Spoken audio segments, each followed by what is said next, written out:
Olá, meu nome é Felipe Martins de Oliveira e você está ouvindo a série Espiritualidade para Todos os Dias. A reflexão dessa semana encontra-se nos seguintes textos bíblicos: Mateus 17, de 14 a 27, 18, de 1 a 9, Marcos 9, de 14 a 50 e Lucas 9, de 37 a 50, e corresponde à semana 33 do Guia Devocional do Evangelho segundo Mateus, Marcos e Lucas, cujo título é Humildes como Crianças. Vamos à leitura dos textos bíblicos. Mateus 17, de 14 a 27 e 18, de 1 a 9. Quando chegaram onde estava a multidão, um homem aproximou-se de Jesus, ajoelhou-se diante dele e disse: Senhor, tem misericórdia do meu filho. Ele tem ataques e está sofrendo muito. Muitas vezes cai no fogo ou na água. Eu o trouxe aos teus discípulos, mas eles não puderam curá-lo. Respondeu Jesus: Ó geração incrédula e perversa, até quando estarei com vocês? Até quando terei que suportá-los? Tragam-me o menino. Jesus repreendeu o demônio, este saiu do menino, que daquele momento em diante ficou curado. Então os discípulos aproximaram-se de Jesus em particular e perguntaram: Por que não conseguimos expulsá-lo? Ele respondeu: Porque a fé que vocês têm é pequena. Eu lhes asseguro que se vocês tiverem fé do tamanho de um grão de mostarda, poderão dizer a este monte: Vá daqui para lá, e ele irá. Nada lhe será impossível. Mas essa espécie só sai pela oração e pelo jejum. Reunindo-se eles na Galileia, Jesus lhes disse: O Filho do Homem será entregue nas mãos dos homens. Eles o matarão, e no terceiro dia ele ressuscitará. E os discípulos ficaram cheios de tristeza. Quando Jesus e seus discípulos chegaram a Cafarnaum, os coletores do imposto das 2 dracmas vieram a Pedro e perguntaram: O mestre de vocês não paga o imposto do templo? Sim, paga, respondeu ele. Quando Pedro entrou na casa, Jesus foi o primeiro a falar, perguntando-lhe: O que você acha, Simão? De quem os reis da terra cobram tributos e impostos? De seus próprios filhos ou dos outros? Dos outros, respondeu Pedro. Disse-lhe Jesus: Então os filhos estão isentos. Mas para que não escandalizemos, vá ao mar e jogue o anzol. Tire o primeiro peixe que você pegar, abra-lhe a boca e você encontrará uma moeda de 4 dracmas. Pegue-a e entregue a eles para pagar o meu imposto e o seu. Naquele momento, os discípulos chegaram a Jesus e perguntaram: Quem é o maior no reino dos céus? Chamando uma criança, colocou-a no meio deles e disse: Eu lhes asseguro que, a não ser que vocês se convertam e se tornem como crianças, jamais entrarão no reino dos céus. Portanto, quem se faz humilde como esta criança, este é o maior no reino dos céus. Quem recebe uma dessas crianças em meu nome está me recebendo. Mas se alguém fizer tropeçar um desses pequeninos que creem em mim, melhor lhe seria amarrar uma pedra de moinho no pescoço e se afogar nas profundezas do mar. Ai do mundo por causa das coisas que fazem tropeçar. É inevitável que tais coisas aconteçam, mas ai daquele por meio de quem elas acontecem. Se a sua mão ou o seu pé o fizerem tropeçar, corte-os e jogue-o fora. É melhor entrar na vida mutilado ou aleijado do que, tendo as 2 mãos ou os 2 pés, ser lançado no fogo eterno. E se o seu olho fizer tropeçar, arranque-o e jogue-o fora. É melhor entrar na vida com um só olho do que, tendo os 2 olhos, ser lançado no fogo do inferno.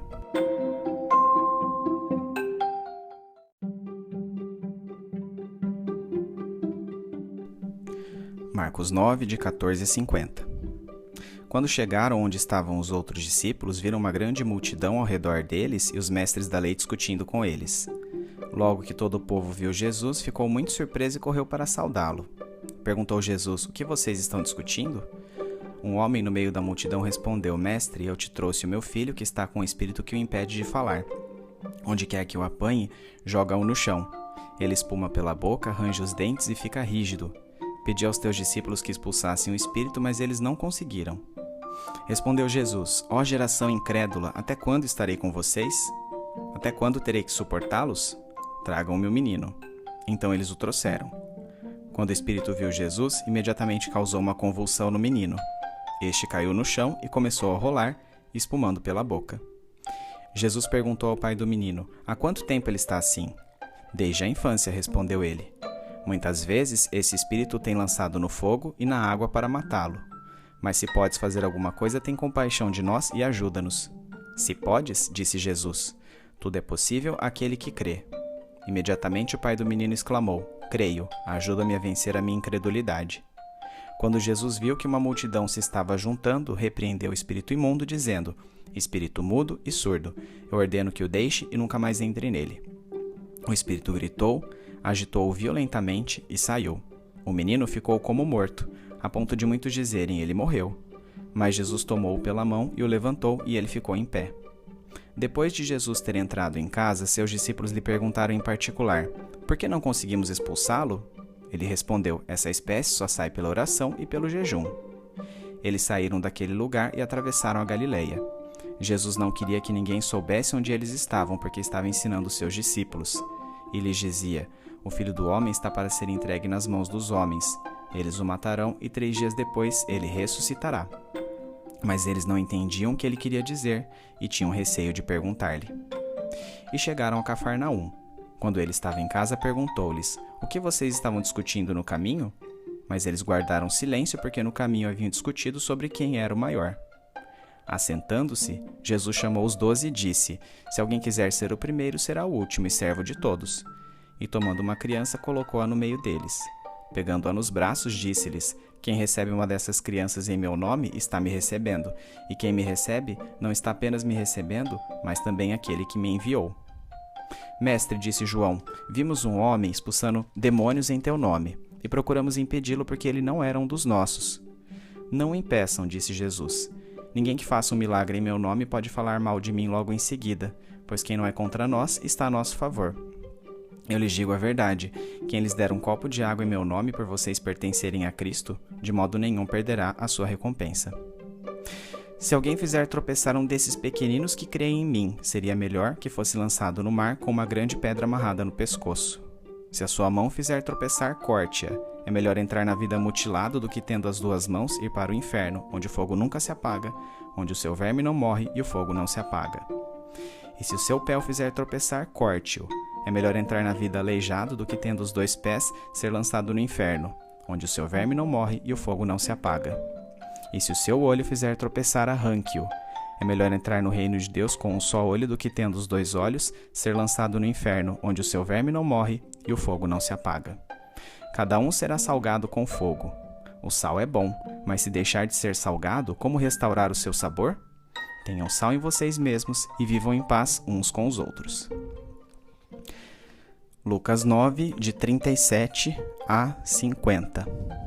No dia seguinte, quando desceram do monte, uma grande multidão veio ao encontro dele. Um homem da multidão bradou: Mestre, rogo-te que dês atenção ao meu filho, pois é o único que tenho. Um espírito o domina, de repente ele grita, lança-o em convulsões e o faz espumar. Quase nunca o abandona e o está destruindo. Roguei aos teus discípulos que o expulsassem, mas eles não conseguiram. Respondeu Jesus: Ó geração incrédula e perversa, até quando estarei com vocês e terei que suportá-los? Traga-me aqui o seu filho. Quando o menino vinha vindo, o demônio lançou por terra em convulsão. Mas Jesus repreendeu o espírito imundo, curou o menino e o entregou de volta a seu pai. E todos ficaram atônitos ante a grandeza de Deus. Estando todos maravilhados com tudo o que Jesus fazia, ele disse aos seus discípulos: Ouçam atentamente o que vou lhes dizer. O Filho do Homem será traído, entregue nas mãos dos homens. Mas eles não entendiam o que isso significava. Era-lhes encoberto para que não entendessem, e tinham receio de perguntar-lhe a respeito dessa palavra. Começou uma discussão entre os discípulos acerca de qual deles seria o maior. Jesus, conhecendo seus pensamentos, tomou uma criança e colocou em pé ao seu lado. Então lhes disse: Quem recebe essa criança em meu nome está me recebendo, e quem me recebe está recebendo aquele que me enviou. Pois aquele que entre vocês for o menor, esse será o maior. Disse João: Mestre, vimos um homem expulsando demônios em teu nome, e procuramos impedi-lo, porque ele não era um dos nossos. Não o impeçam, disse Jesus, pois quem não é contra vocês é a favor de vocês.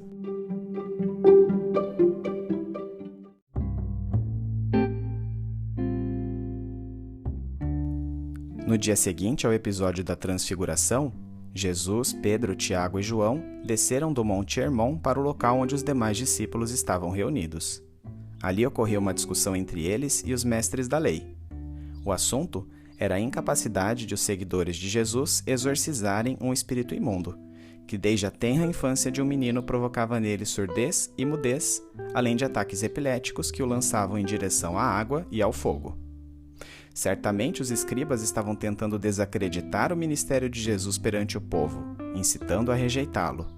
Mesmo assim, Jesus censurou a incredulidade dos discípulos que não puderam realizar a libertação daquela criança. O próprio pai do menino manifestou dúvidas quanto à capacidade de Jesus em realizar aquela cura, dizendo: "Mas, se podes fazer alguma coisa, tem compaixão de nós e ajuda-nos." Jesus respondeu àquele pai: "Se podes, tudo é possível àquele que crê." A questão não era se Jesus tinha poder para curar o menino, mas se seu pai cria que ele podia fazê-lo. Imediatamente após repreender o espírito imundo, aquele menino ficou curado. Jesus acelerou a realização desta cura ao ver que a multidão ajuntava-se, evitando que a situação se tornasse um espetáculo que expusesse o doente. Pouco antes de receber a ordem de Jesus, contudo, o demônio impôs ao menino uma última crise convulsiva, agitando-o violentamente para, enfim, sair dele, deixando-o imóvel como se estivesse morto. Já na casa de Pedro, os discípulos perguntaram a Jesus por que não puderam expelir aquele demônio. Em sua viagem pela Galileia, eles haviam sido instrumentos para vários milagres. Sendo assim, perguntaram eles, por que desta vez não puderam fazer o mesmo? Apesar de caminharem ao lado de Jesus, os discípulos não expressavam ainda a fé e a primazia da comunhão com Deus, conforme pode ser facilmente depreendido pela discussão que surgiria adiante, acerca de quem seria o maior no reino dos céus. Seus corações estavam cheios de soberba e cobiça, dada a repercussão positiva que o movimento iniciado por Jesus alcançava. Se sua fé realmente estivesse depositada unicamente em Jesus e se manifestassem frutos compatíveis com ela, como uma vida de oração e jejum, certamente teriam expelido aquele demônio e realizado obras ainda maiores. Algo que Jesus exprime pelo exagero: "Eu lhes asseguro que se vocês tiverem fé do tamanho de um grão de mostarda, poderão dizer a este monte: vá daqui para lá, e ele irá. Nada lhe será impossível." Decorrido este evento, dirigiram-se eles para a Galileia. Marcos 9:30 mostra que a finalidade desta viagem não era ministerial, mas sim a de que Jesus pudesse ensinar seus discípulos e estar mais tempo com eles. O mestre mais uma vez repetiu a necessidade de ser entregue nas mãos dos religiosos para morrer e ressuscitar, o que novamente entristeceu aos seus interlocutores. Eles não compreendiam por que tal morte seria necessária, mas não ousavam perguntar-lhe nada. Chegando a Cafarnaum, Jesus e seus discípulos foram abordados pelos coletores de impostos do templo. O encargo anual destinado à manutenção do templo, também conhecido à época de Jesus como Imposto das 2 dracmas, era esperado, porém não exigido, de todo homem com 20 anos ou mais. A lei judaica requeria que a taxa fosse paga com moeda própria, o que demandava câmbio monetário, para o qual as autoridades religiosas exigiam certa comissão. Pedro é inquirido se Jesus contribuía com aquela soma de dinheiro, respondendo positivamente. Jesus então apresenta a Pedro uma pequena parábola sobre o assunto. Ao perguntar-lhe se seria lógico cobrar impostos dos filhos do rei, Jesus, como filho de Deus, declarava-se isento de tais taxas.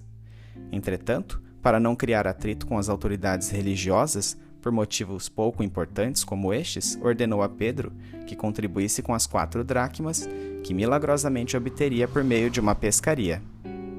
No caminho até a casa de Pedro, onde Jesus ficava, começou entre os discípulos a discussão sobre qual deles seria o maior no reino dos céus. Embora Mateus conte que eles apresentaram a pergunta diretamente a Jesus, Marcos e Lucas apontam que a iniciativa de esclarecer a questão proveio do próprio mestre, que conhecia seus pensamentos.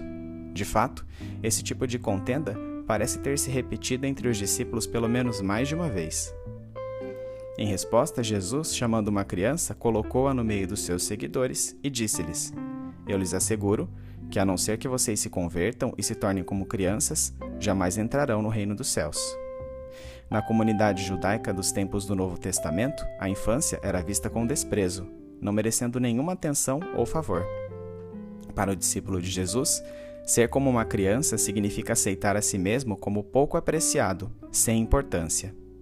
A humildade, assim, é pré-requisito fundamental para quem quer ser discípulo de Jesus. A soberba dos apóstolos não somente deixaria de garantir sua primazia no reino de Deus, mas poderia até mesmo impedir sua entrada nele. Marcos 9, 38 a 41 e Lucas 9, 49 e 50, este ponto, situam um incidente em que os discípulos tentaram impedir um homem de expulsar demônios usando o nome de Jesus.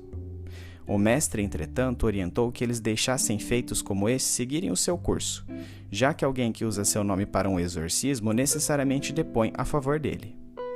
Nesta mesma linha de raciocínio, pequenos atos de bondade para com os cristãos por causa de sua fé jamais passarão despercebidos a Deus.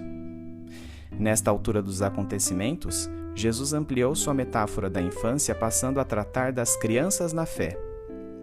Devemos ter especial preocupação com os cristãos mais fracos, novos ou simples, zelando por sua fé e vigiando nossa própria conduta com muito rigor. Jesus repetiu as horrendas hipérboles que já havia proferido no Sermão do Monte para enfatizar a importância de levar tais princípios a sério, e declarou aqueles que os desrespeitam passíveis de punição no inferno, lago de fogo ou enxofre ou Geena. A intensidade dos sofrimentos nesse Geena, para o qual estão destinados todos aqueles que induzem ao pecado os mais novos na fé, é repetida no bordão, onde o verme não morre e o fogo não se apaga. Marcos 9, 49 e 50 adiciona aqui a comparação com outro elemento, o sal, que conserva quente o fogo deste Geena para aqueles que estão condenados, mas também simboliza a restauração da paz nas relações entre aqueles que creem em Jesus.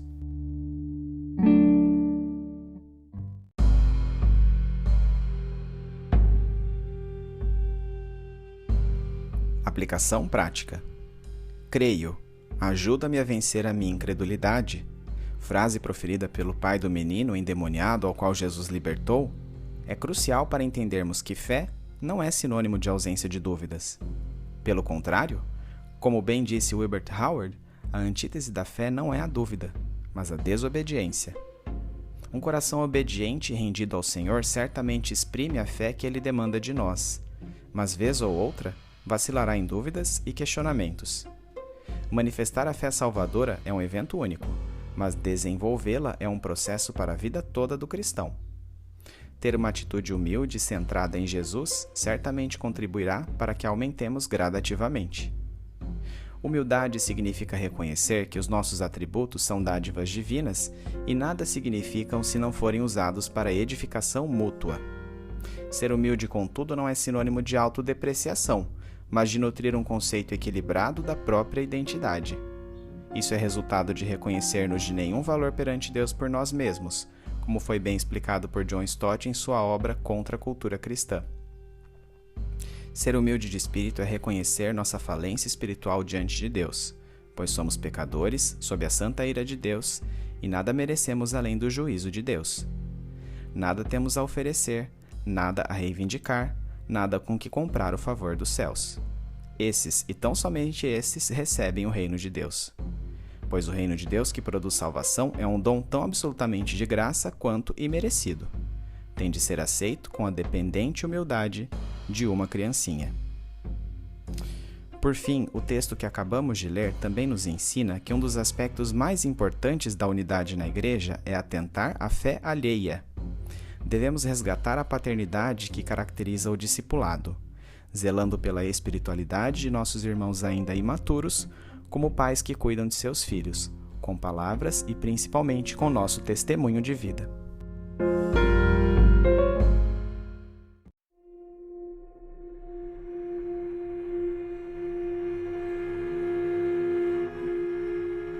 Trazendo da mente para o coração.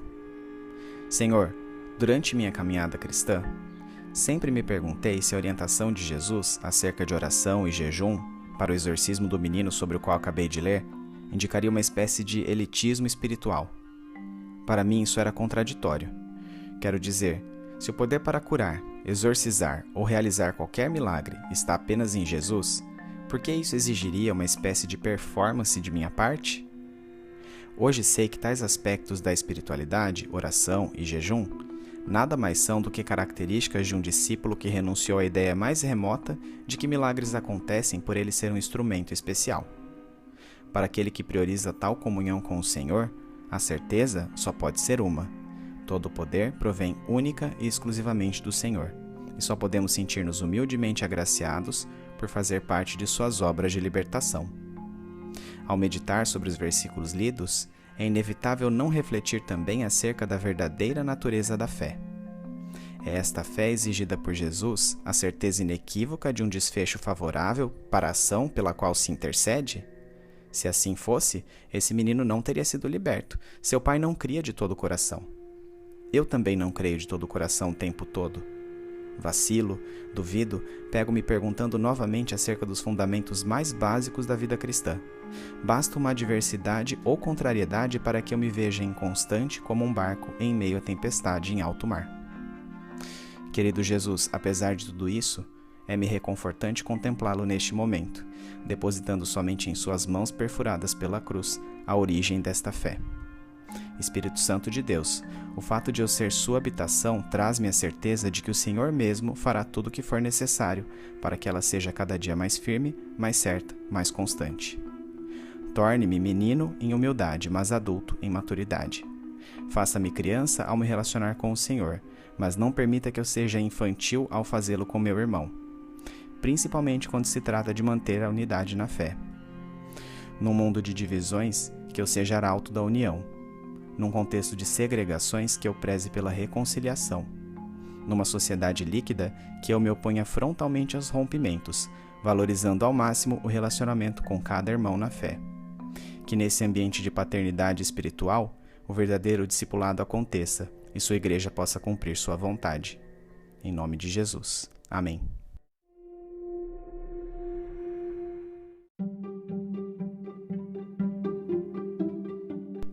Medite mais sobre este texto ao longo da semana.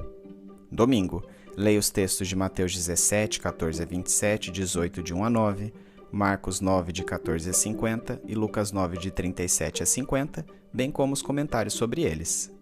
Segunda-feira, relembre as circunstâncias do exorcismo do menino epilético e surdo-mudo aqui relatado. Terça-feira, por que os discípulos não puderam exorcizar o demônio daquela criança? Quarta-feira, rememore os dois sentidos conferidos por Jesus nas passagens supracitadas às comparações feitas com crianças. Quinta-feira, nos textos lidos, quais as duas analogias feitas por Jesus em relação ao sal? Sexta-feira, em sua igreja você tem sido pai espiritual que zela pela fé dos menos experientes? Sábado, quais as implicações práticas dos textos de Mateus 17, de 14 a 27, 18 de 1 a 9, Marcos 9, de 14 a 50 e Lucas 9, de 37 a 50 para a sua vida?